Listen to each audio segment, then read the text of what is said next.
kidding me. What's your problem, man? What are you doing, man? I'm bad. You know better than that. Get down. Let's go. Get down. Dude, you can get killed up here. What are you thinking? This way. Don't grab. Go. Huh? You can't get in the ring, though, dude. That ring is off limits. You cannot be in there. Now here's the secret. She's a stunt granny.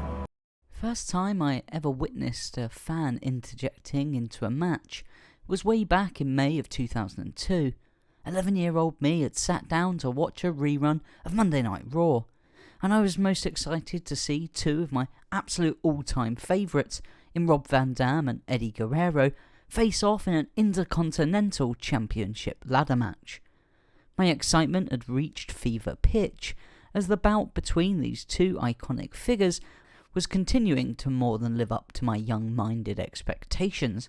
Then, as Eddie begun climbing up the ladder, reaching desperately towards the top, a fan scrambled into the ring, slipping past security and making his way to the foot of the ladder, leaving Guerrero in a rather precarious situation. Quickly, the crazed man had pushed the ladder and Eddie with it, toppling. Luckily for Eddie, his agility and ring awareness saw him landing safely on his feet. Unluckily for the intruder, Guerrero was rightfully furious, landing a cracking punch to the incomer and sending him like a sack of spuds to the ground. The referee and security rushed to remove the man, and the camera operators and editors did their best to draw attention away from the incident. But it was all there, laid out for little old me to witness, and it blew my young mind. Was this a rival wrestler who I wasn't familiar with? Perhaps he was an old enemy of Eddie Guerrero, doling out some revenge. Or a new ally of Rob Van Dam, perhaps, aiding in his conquest of intercontinental glory. As an adult, I realised that this was simply a delusional and attention-starved man in his mid-30s who was attempting to bring some extreme excitement into his probably dull life, but instead received a bruised face and an even more bruised ego. However, as a chubby little 11-year-old, my mind was racing. It lit within me a passion for the unpredictable nature of pro wrestling and set me on the very course I am on today with these videos. And that is why I wanted to cover this topic. Live entertainment in its many forms is enjoyed by almost every person on the planet, from captivating musical concerts to gripping stage plays. There is something primitive within us which seems drawn towards experiencing these waves of powerful emotion caught up in the atmosphere of a crowd, and pro wrestling may be the most pure and concentrated version of these emotions. Every grappling show, when experienced live as part of an electric audience, brings out something within us wrestling fans which keeps us coming back for more year after year. The anticipation before the show's first match, the jubilation of seeing our favourite stars perform, the disappointment when we see our heroes defeated, and the anger we feel when they are cheated out of a victory. This rollercoaster of emotions felt over the entertainment and the real feelings of the fans. This can sometimes lead to chaos, moments of pure madness and total blindness to most sense and logic. These deranged fans leap the guardrail or barrier, slide into the ring, or even attempt to sneak through the backstage curtain to the locker room. Sometimes these fans are stupid, sometimes they're delusional, but sometimes they can be outright dangerous. And as fans of pro wrestling, we should always take a stand against this type of behaviour. But I want to find out just why, when fans stop being just fans, it can end so badly, and why we all find it so exciting. In this video, I want to explore why some fans decide to cross the invisible line between being a witness and becoming a participant. I want to see if there is a particular kind of person who is more inclined to want that spotlight for themselves, and what their motives might be. We'll look into some of the more unexpected, violent and ridiculous attempts by wrestling fans to attack pro wrestlers, and see what happens when these giant muscled performers react with force. Usually I am like really passive, and I don't even want to I barely want to swat a fly. And then something like that happens and throw all that shit out the fucking window. Yeah. Beat that guy's fucking ass. I think there's a little part of acting to it. A character planted in the audience that you'd never expect to be on the payroll. And when she plays her big scene, she creates more heat than you could ever imagine. Can you pick out the plant? It couldn't be this sweet old lady.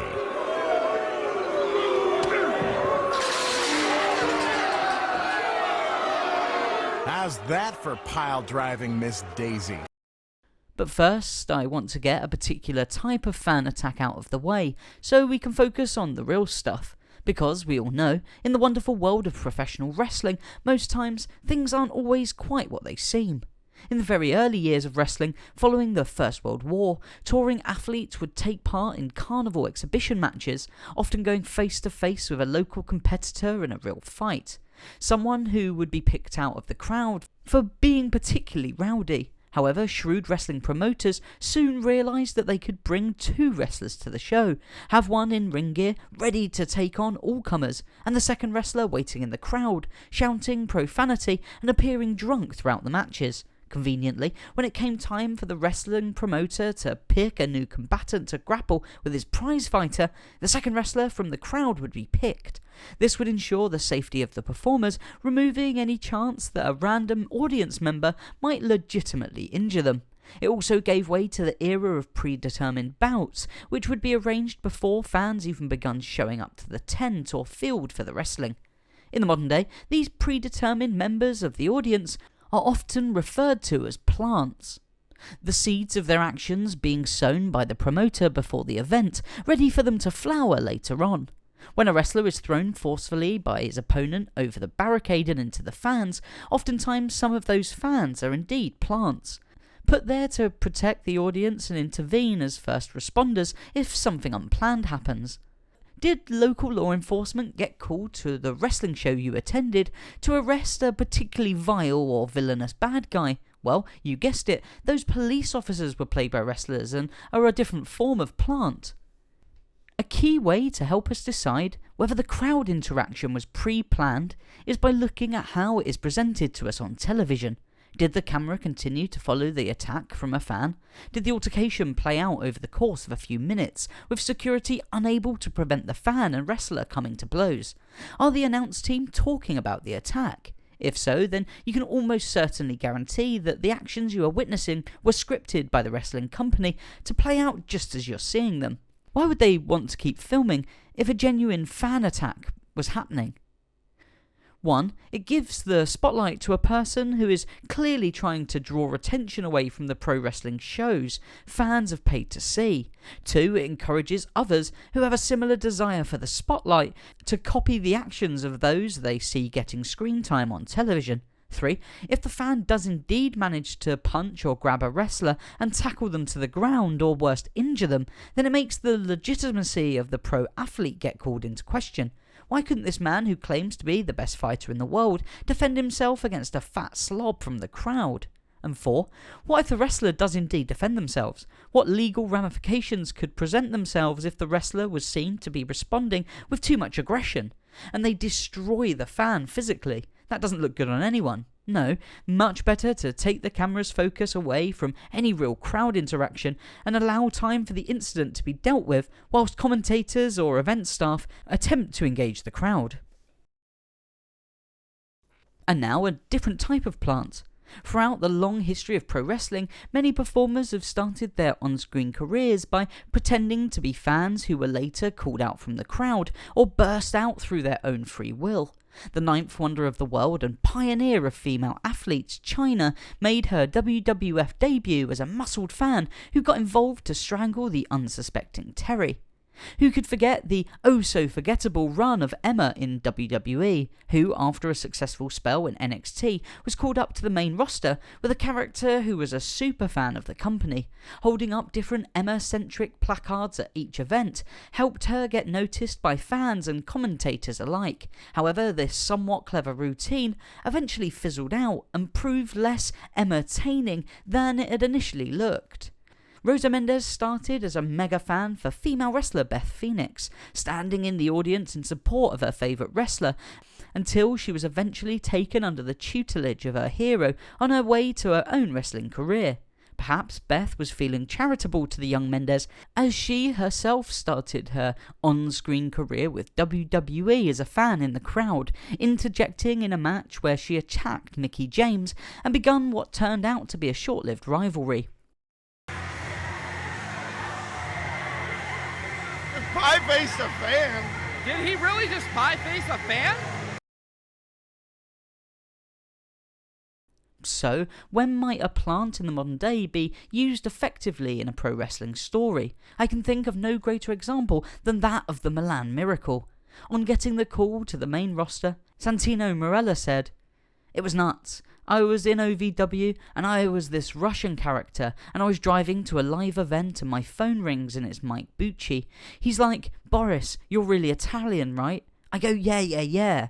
I couldn't really speak Italian well. They were like, 'Can you say something in Italian?' So I just said, 'Voglio comprare mezzo chilo di formaggio,' which means I want to buy a half kilo of cheese. It sounded good, but I could hear them looking around at each other going, 'I don't know.' It sounded pretty good, so that was it."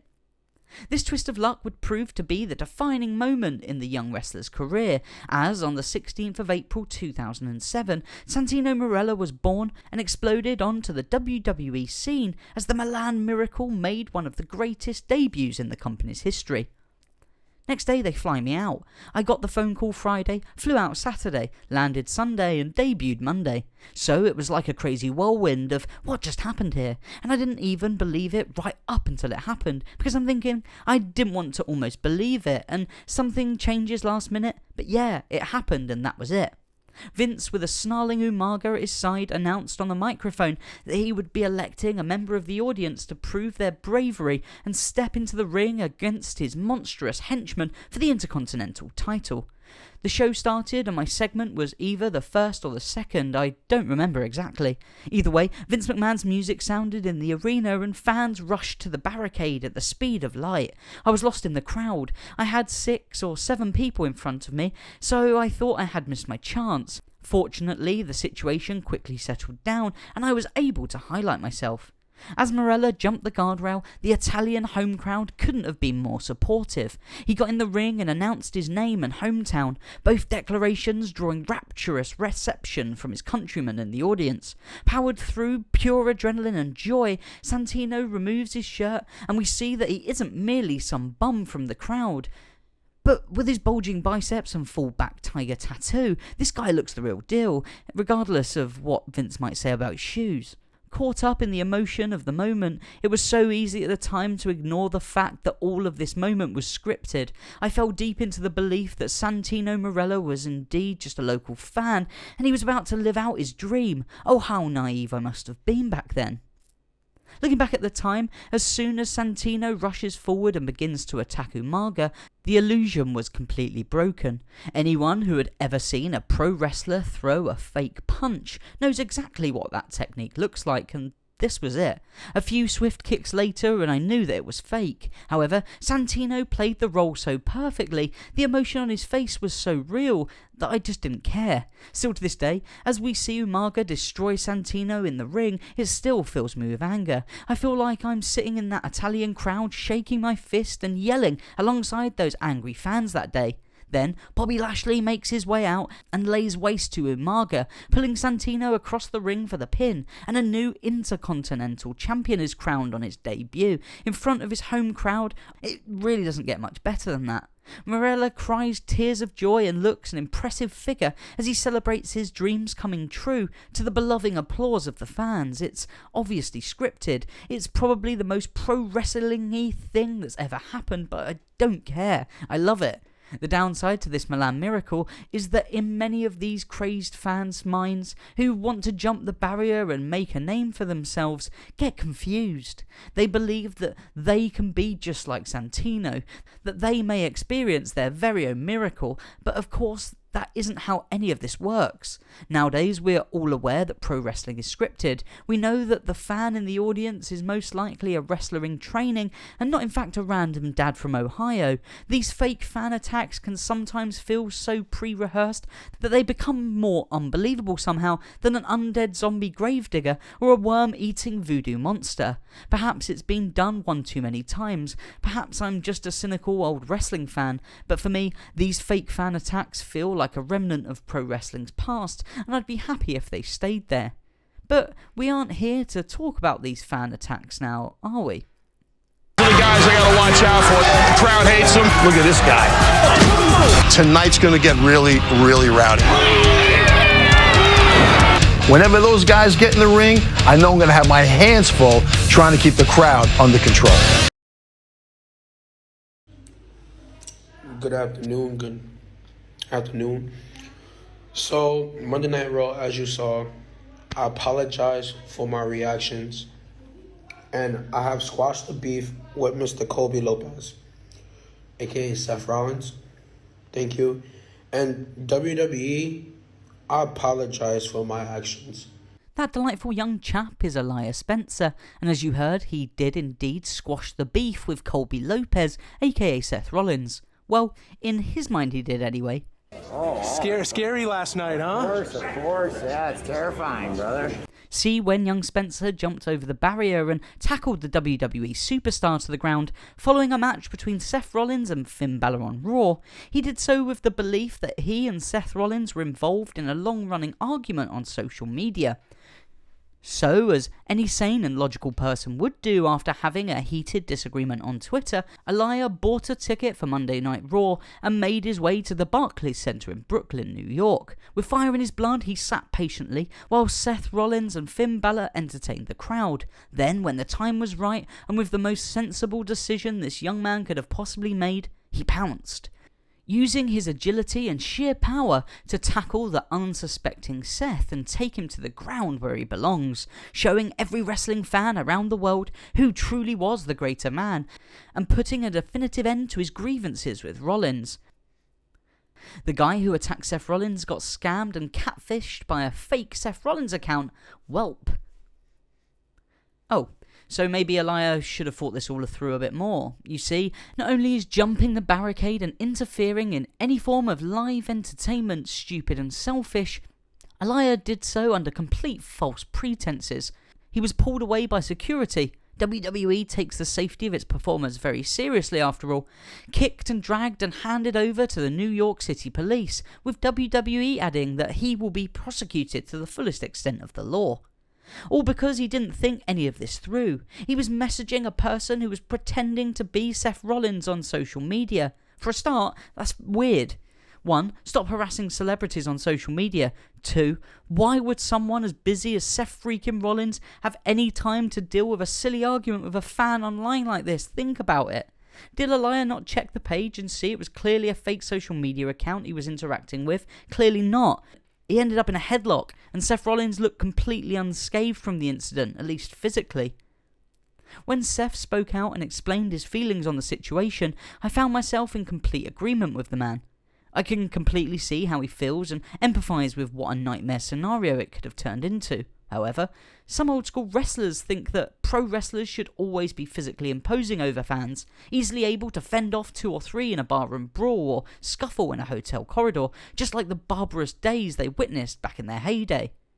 My problem with Seth is that if you're a top guy in this business, you never, ever get off of an aeroplane in LA and say, "I was terrified." You were terrified or horrified by a wrestling fan? Come on, man. Remember when the wrestlers were tougher than the fans? Ah, the good old days. The world has changed. Pro wrestling has moved on. It should absolutely be forbidden for this type of attack to happen, and Seth has all the right in the world to be shaken by the dangers of the incident. Being seen to be tough was the most important part of these old school wrestlers' identity, but no longer do we see performers such as Seth Rollins as real life fighters, but simply the characters that entertain us with their on-screen presence in the ring. So I was mostly just reacting and hoping that, our security team would come and do their job, which they did very quickly, and then it was just trying to detach and move on. I sure as hell didn't sell for the guy. I wish I would have kicked him harder in the face. I love the internet. It's changed the industry, hasn't it? Oh, strange indeed. Did you think it was a work? I got hit in the balls. Imagine standing on a top rope and about to extend your arms out in the open to do your pose that people have recognised for almost a decade after a match that you have won in South Africa at the beginning of a 5-day tour, and as you're completely in your own little world going, "Oh, I'm so glad it's over," because you can't wait to go back to your hotel and take a shower and eat some catering, you get hit in the balls. During a tour of South Africa with WWE in 2013, Randy Orton was facing off against Big E in a winning effort, which saw Orton get the pin. As is tradition, the Viper needed to make his theatrical exit, and more importantly, strike his infamous pose. But as he attempted to do so, a fan clambered into the ring and put a rather blunt end to the special moment. "Why did I jump on stage? That is the question at the moment," Orton's attacker began. "Randy Orton, wherever you are, man, you owe me." "I'm coming, Randy. I'm after the money in the bank case. I'm after the briefcase. I'm after that. And I will get it because in everything I do in this world, I keep on shining, surviving."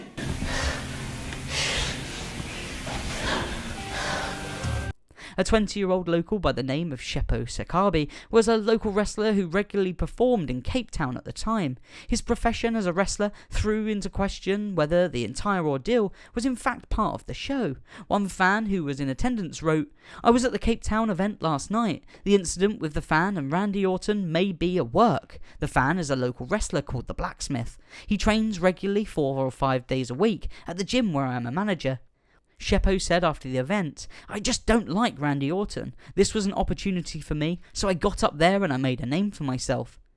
Shepo Sakabi, a man whose name you've quite literally never heard of before, certainly did make a name for himself. Well, maybe not a name, but he did make some legal troubles for himself, as well as being shunned by the local wrestling community, and he got a wicked black eye in the process. Keep on shining, keep on surviving.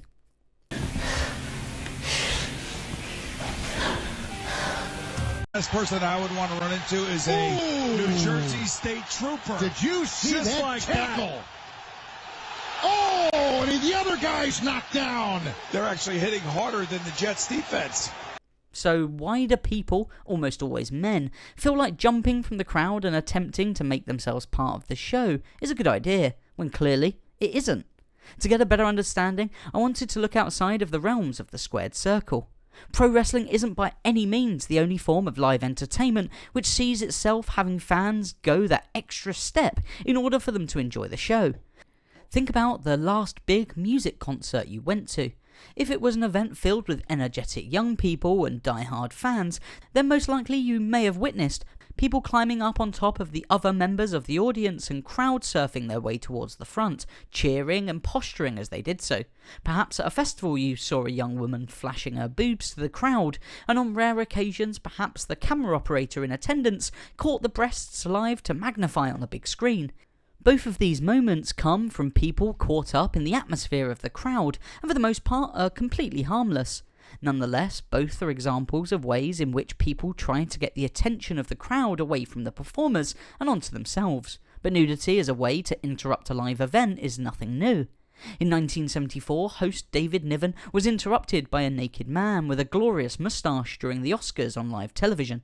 The first ever instance of a person taking off their clothes and running onto a sports field to be captured on television happened in London at Twickenham Stadium on April the 20th, 1975. Bruce Perry, the police officer who can be seen in this photograph, said on the incident, "I feared he would be mobbed, or that other people would follow suit. I felt embarrassed, so I covered up as best I could. It was a cold day, he had nothing to be proud of." At first, these naked escapades were met with ponderous giggles, and the opinion of most was that they were just a bit of silly entertainment. However, as the popularity of streaking took off more and more, live events were being temporarily paused whilst the naked nuisance was taken care of. This led to frustrations from performers and crowds alike, and although the allure of a streaker still brought with it cheers and laughter, it also started to be accompanied by a chorus of boos, as well as more serious measures being taken to shut them down fast.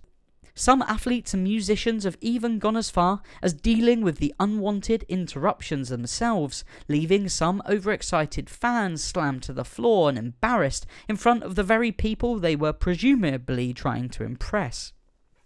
But this seemingly has done little to quell the enthusiasm of would-be exhibitionists, with the tradition of taking your clothes off, slipping onto the sports field and attempting to evade capture by security for as long as possible continues to plague live sports to this day. The excitement you feel as you come up with your plan, the anticipation leading up to your big reveal, the sheer rush of adrenaline you must feel leaping over the barrier, and terror as you realise 5 big burly men are running after you with the intent to grapple and slam you to an immediate halt. The small amount of momentary fame you receive in front of a crowd, and the lifetime of worn-out stories you can tell. All of these emotions one must feel as they interject into an event must be hard to process, and in some ways seems rather enticing, even to someone as risk-averse as me. But the injuries you may receive, the backlash from the fans in attendance, the fines you may have to pay, and the legal proceedings you might face. Your own mother may be watching at home. What will she think as she witnesses a little boy waddling onto the pitch, his rather unimpressive features flapping about like a Jack Russell's ear? Not a great look. Especially when combined, these reasons are more than enough to keep me, and most fans of live entertainment like me, well behind the guardrail, able to enjoy the performances from a safe distance. But that doesn't change the fact that there is a small percentage out there, and always will be, who believe the risks are worth the reward.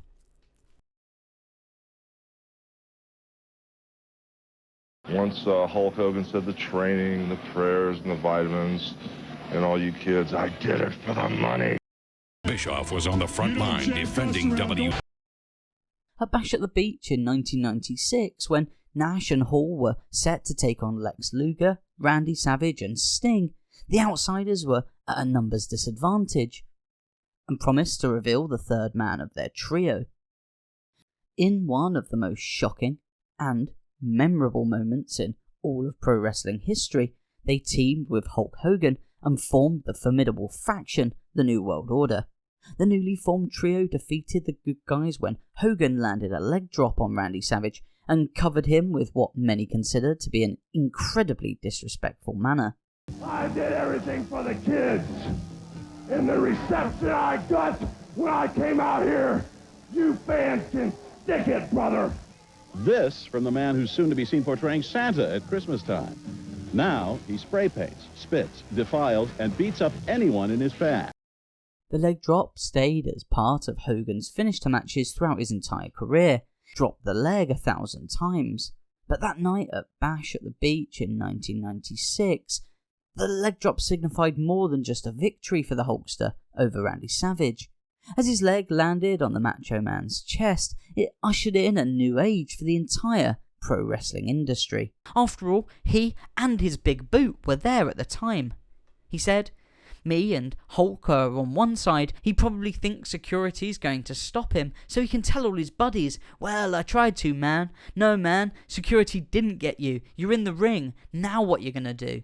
Kev knocked this cat out. Now the dude's down, and me being the prick that I am, I hear this commotion behind me. I look over and go, Kev, is that a mark? I start putting the boots to this guy full shoot. Listen." Another man who was a fundamental part of why I enjoyed World Championship Wrestling as I was growing up in the late 90s was Raven. His mysterious presence and his uber cool for the time ripped denim and plaid shirts made me take notice. Raven's hair obscured part of his face and his words obscured parts of his intentions. A cult-like figure who delivered his speeches whilst casually sat against the ring's turnbuckle pads. But this captivating performer was not without his detractors, one of whom made his feelings clearly known when he jumped the barricade whilst Raven was addressing the crowd from the ring. With his back turned, Raven could not have predicted the attacker's intentions. As he continued on with his rhetoric, the fan had rushed up behind him, grabbing onto Raven's defining curly locks and dragging him from the ring. The fan was leapt upon by security, who pulled him from view of the crowd and cameras as the show rolled on. Raven, staying 100% in character, simply got back to his feet, brushed himself off, climbed into the ring and carried on, not allowing the fan to receive his attention and showing that nothing could break his professional approach to storytelling, a true class act. The WCW even attempted to play the clearly unscripted fan attack into a feud, where they had Raven attacked again in the weeks that followed, and this time revealed the attacker to be Chris Kanyon, who was set up for a forgettable feud which ultimately turned into nothing.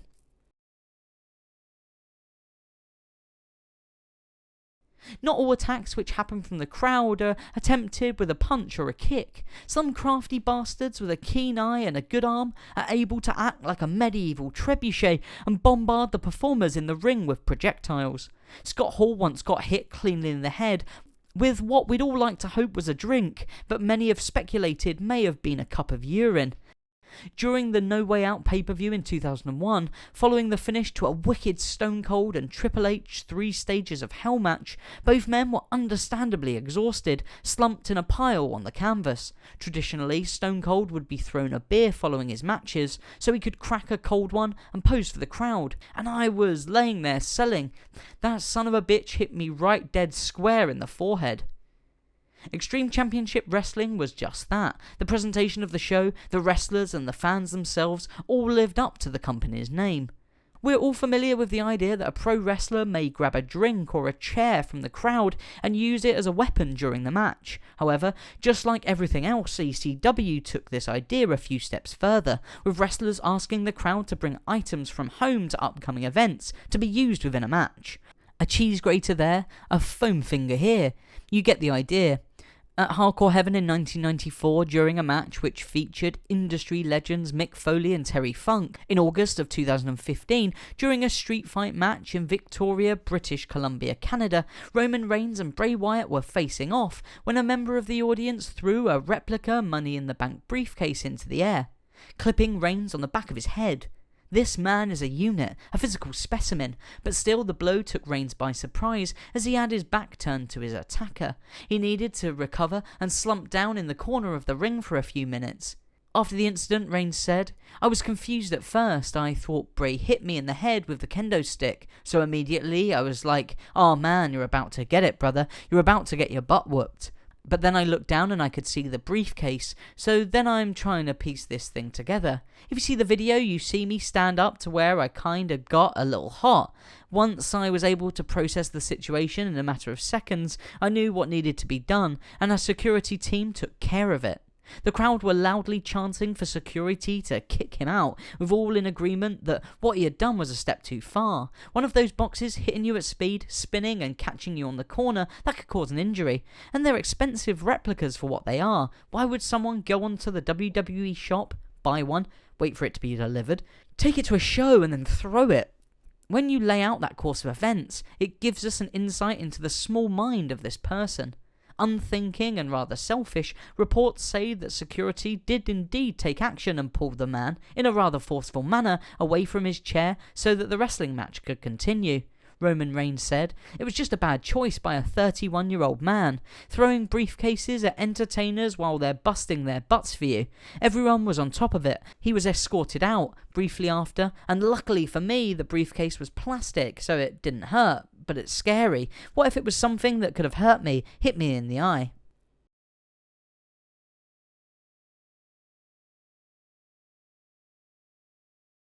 Chris Jericho is a man who has always revelled in his ability to draw true hatred from a crowd.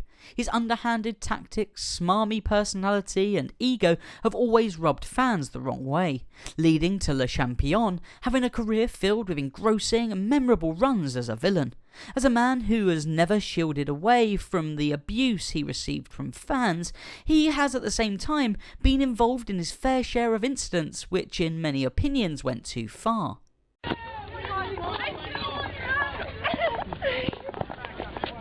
Can I get a picture with you? Hey, come on, stand right here. Get him out of here. What are you gonna do? You're an insult to Canadians, you motherfucker. Can I still get a picture with you? You make Canadians. Everybody, oh shit. Monday Night Jericho!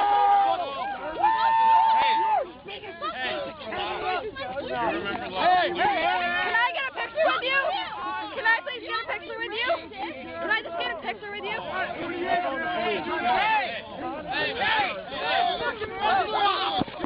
Fucking cops around here! Do your fucking job! Get this out of here! You punched the girl. Stop fucking you! I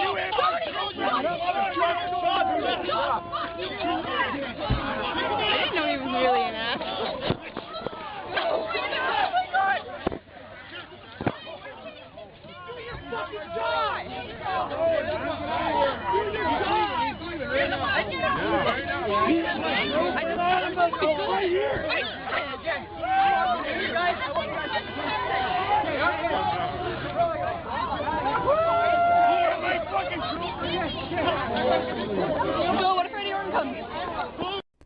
wrestling thousands of matches in hundreds of cities across decades means that during this time Jericho has probably witnessed it all, from close calls of fans attempting to interrupt his promos at house shows, to delivering swift retribution to one unlucky fan via a swift jab during the Attitude Era. This is something that has continued through much of Jericho's long time in professional wrestling, most recently in Miami during a Road Rager edition of AEW Dynamite, as MJF was on the microphone and Chris Jericho's music hit for his entrance. One fan's hatred for the first AEW champion boiled over into madness. The All Elite cameras quickly shifted focus as something clearly unscripted was taking place, which the television audience wasn't supposed to see. A fan attempting to attack Chris, but falling pitifully short. He ran towards Jericho, but was met by the arena's security and received a whiff of a punch from Le Champion before being wrestled out to the back. The fan explained that his attack was in service to his Lord and Saviour, JC. But of course, in pro wrestling, we aren't talking about Jesus Christ, but the polarising figure of Jim Cornette, who had been vocal in the weeks leading up to the attack about his dislike for AEW and their product. However, this fan took Cornette's patented brand of sarcasm and over-the-top reactions a little too seriously. But sadly, the crazed fan didn't get the response he was expecting. Got news for you, dipshit. The ring is sacred ground for us, and even if you and a lot of others think you can kick the shit out of the Young Bucks, I would have turned you into a tennis racket popsicle, and you're lucky someone there didn't gut you like a fish, and you're blocked. To further rub salt into the injury, Chris Jericho later tweeted his thoughts on what had happened. He said, "Do you really think Jim Cornette would condone this fucking loser? Jimmy would have shoved a tennis racket up your ass and smashed your car windows." So bad luck all round for this guy.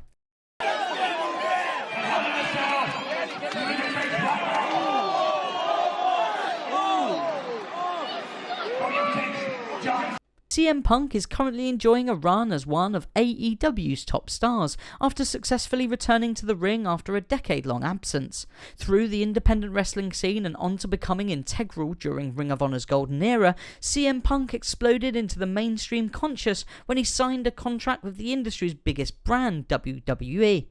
There he had huge success and became one of the most popular pro wrestlers of all time, on his way to well-deserved runs with the company's top belts.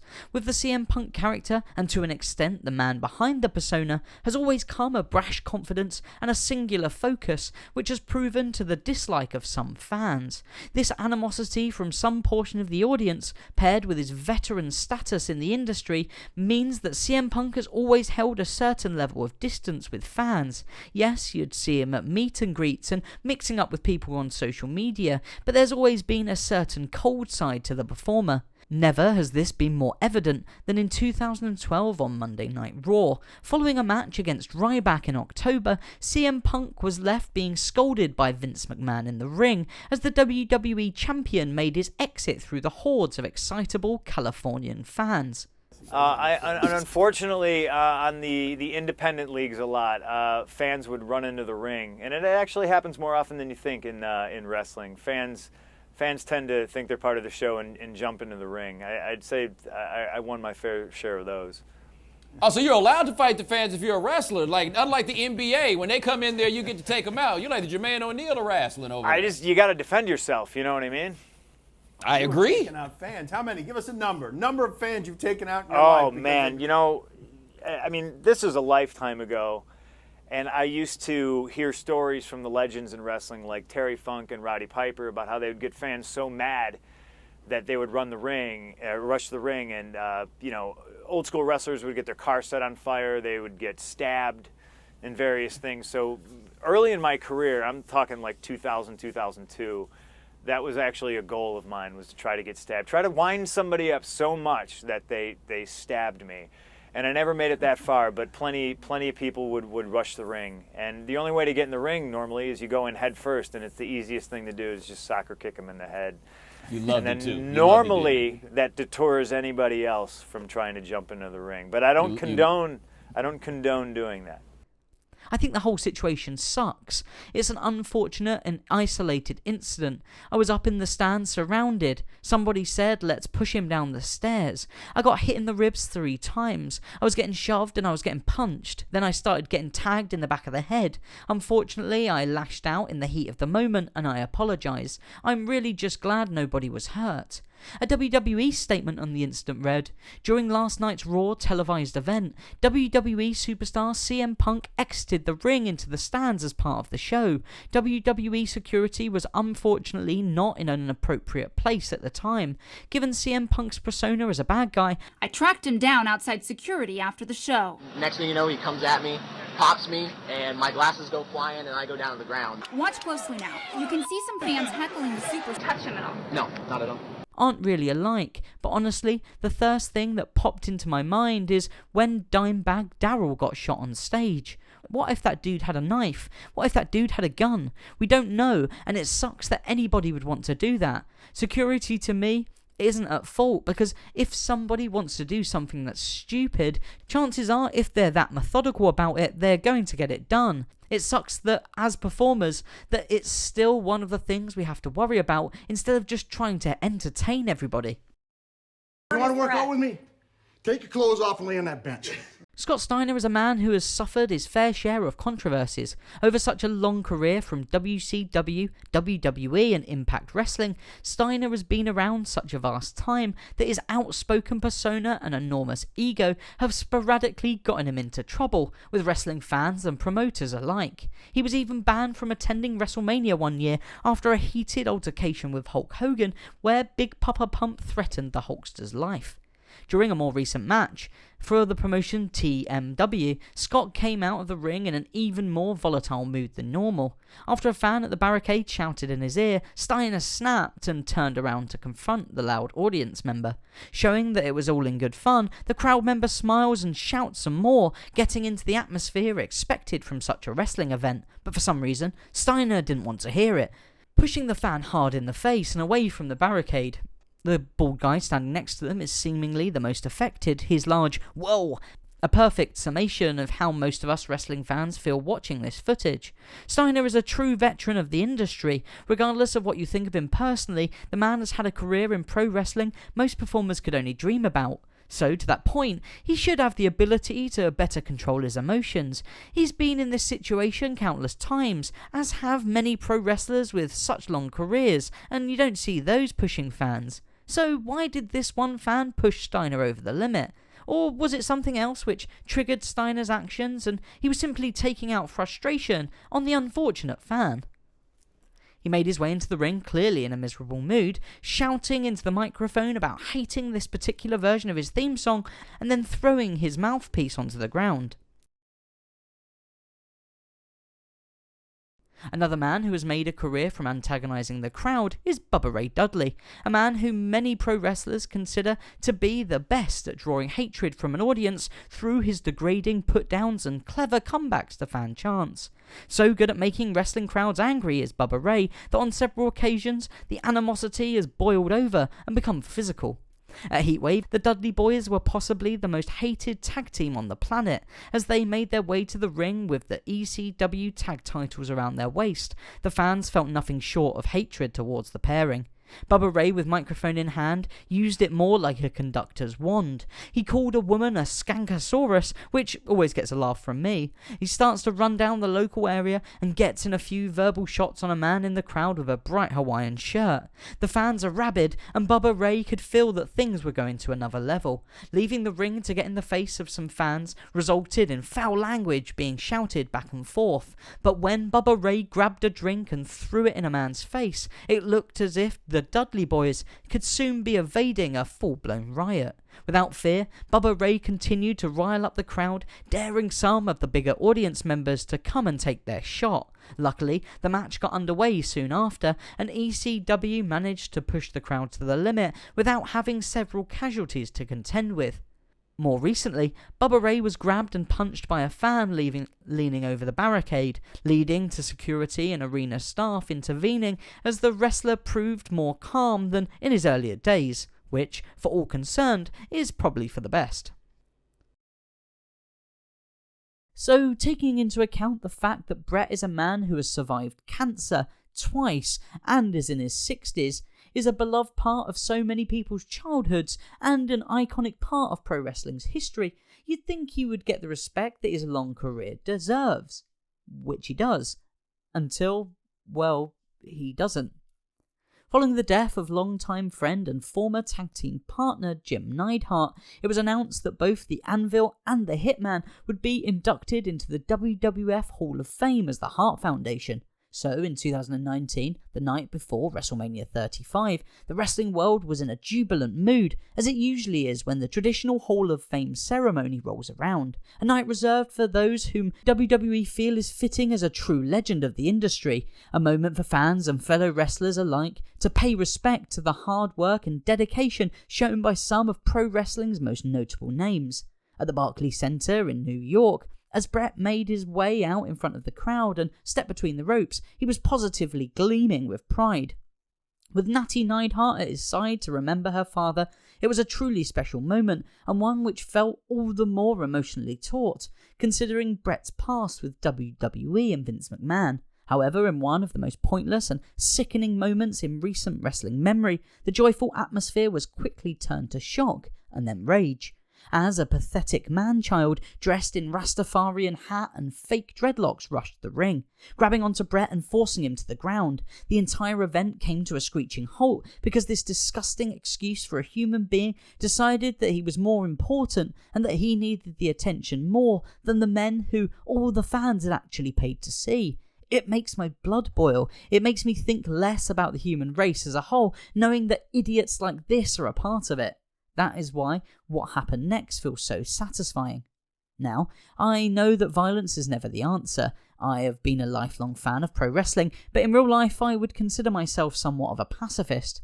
I know that we are conscious and intelligent creatures who should always attempt to use our mind and our mouths before ever considering to resort to using our fists. But sometimes you just have to sit back and enjoy. The 26-year-old who jumped into the ring that night was clearly deranged. He must have also been pretty stupid.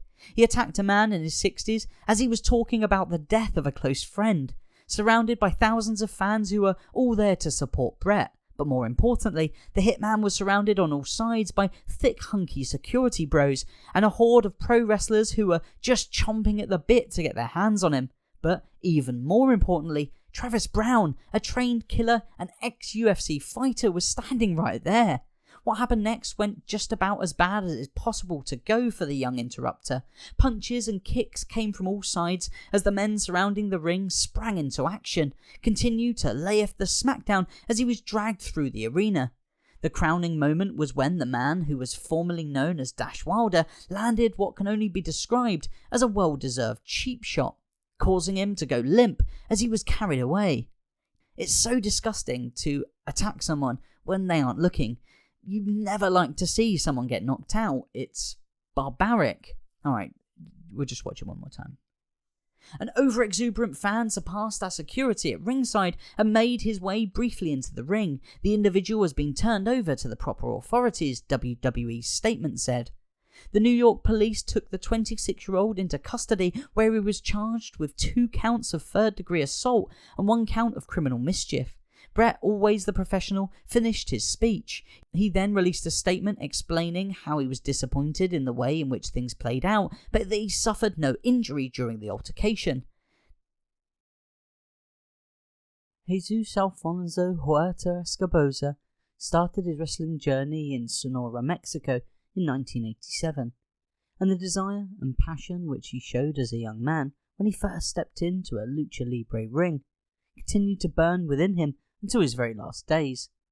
Since the early 2000s, Escoboza performed as Enmascarado, or a masked wrestler. The La Parka character was originally conceived by Adolfo Margarito, and is for most American and European wrestling fans the version you'll most likely be familiar with for his run in WCW in the 90s. When the original La Parka character left AAA and joined their rival CMLL, Escoboza took the character and made it his own.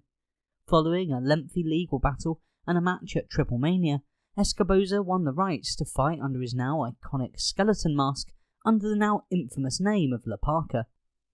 The mask, or the costume, as the direct English translation, brought with him to the ring a sense of pure entertainment, spectacle, and above all else, a light-hearted comedic spin on lucha libre. From his hilarious dance moves, an ability to communicate without words, or his fourth-wall breaking offense, La Parka always stood out, and not just because of his legendary Esqueleto costume.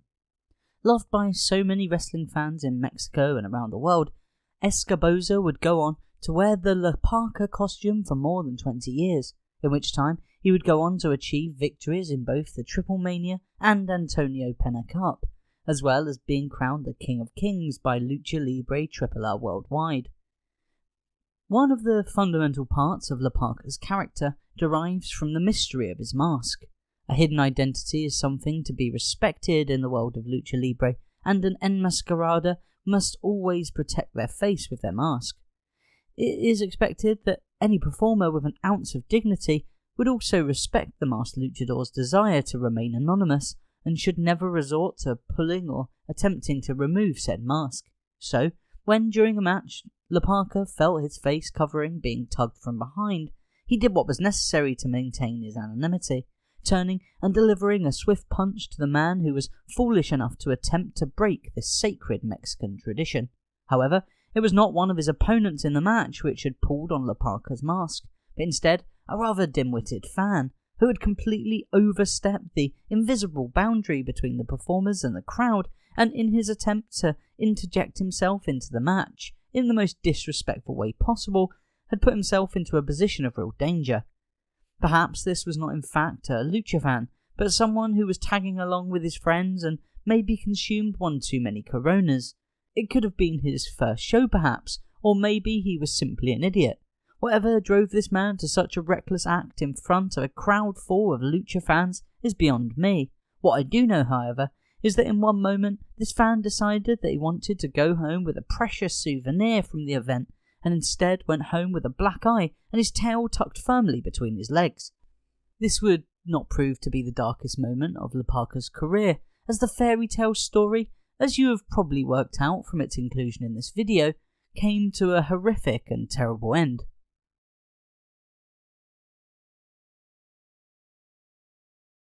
As children, many of us look up to actors, musicians and athletes as idols and role models. And in Mexico, so many young wrestling fans admire their favourite luchadors and revere them as heroes. That is what makes this next horrible incident all the more shocking. During an unsanctioned wrestling event in Mexico City, Einar el Vikingo, Einar the Viking, found himself on the wrong end of a defeat at the hands of a fellow local luchador. Dejected, the Viking slumped down on the pavement next to where his unsuccessful match had just taken place. Simultaneously, while seemingly caught up in the emotions we all felt as children watching pro wrestling, a small boy runs over as if to console the wrestler and wrap his arms around his neck for a hug. However, the young boy, Matteo, who at the time was only 5 years old, made a huge mistake, one which, at that age, he surely can't be blamed for. The young attacker tightened his grip around Einar's neck and began to jokingly choke the downed luchador, to the laugh and applause of fans around them. This is when the wrestler quickly jumped back to his feet and responded to the small boy's choke by slinging him around like a wet tracksuit, twisting his arm and sending the poor lad slumping down hard into the tarmac. The Viking, whose real name is Einar Cruz, was arrested shortly after, when members of the young boy's family informed the Mexico City police of the incident. However, the 21-year-old wrestler was shortly released, with the Attorney General of Justice of Mexico City explaining that Einar Cruz had to be released shortly afterwards because the boy's injuries were minor and not enough to charge him at the time. The violent outburst made local news, and people were rightly outraged at what they had witnessed on a video which had now gone viral in Mexico. Matteo's grandmother, Sandra Alvarez, told a press conference, "I was really upset that he grabbed my grandson. I yelled at him, 'What's going on?' and he yelled back at me. Then my nephew and my brother stepped in, and then everybody started crowding around him. As you can see from the video, there was no police there to detain him. That's not right when there's a child involved. He may not have felt the full force of the law following his attack, but Einar Cruz was ridiculed publicly by his local community and banned for life by the Mexico City Wrestling Commission, forbidding him for ever performing in a legally licensed wrestling match in the area ever again. I'm a character and a sports entertainer and a wrestler. But I'm also a father and a husband and a provider, so for me that's scary, because I'm just going out there to put on a good show and to provide for my family and take care of my future, and if somebody takes that away from me, for what? 10 seconds of internet fame? That's tough to deal with, that's hard to process. And this quote, I feel, really drives home the reasons as to why fans should never attempt to interject into the proceedings, no matter how much a person thinks they deserve the limelight, how much they are emotionally incensed or furiously angry. It just isn't worth all of the pain, damage and criminal risk for something which nobody wants to see at a wrestling show anyway. Please stop it. Honestly, I think there should be a law passed in every major city that has an arena that if you are a fan and you jump wherever on the field, on the floor, on the ice, pick your spot and you go after an athlete, you should not be able to press charges against anybody for anything. But saying all of that will change little.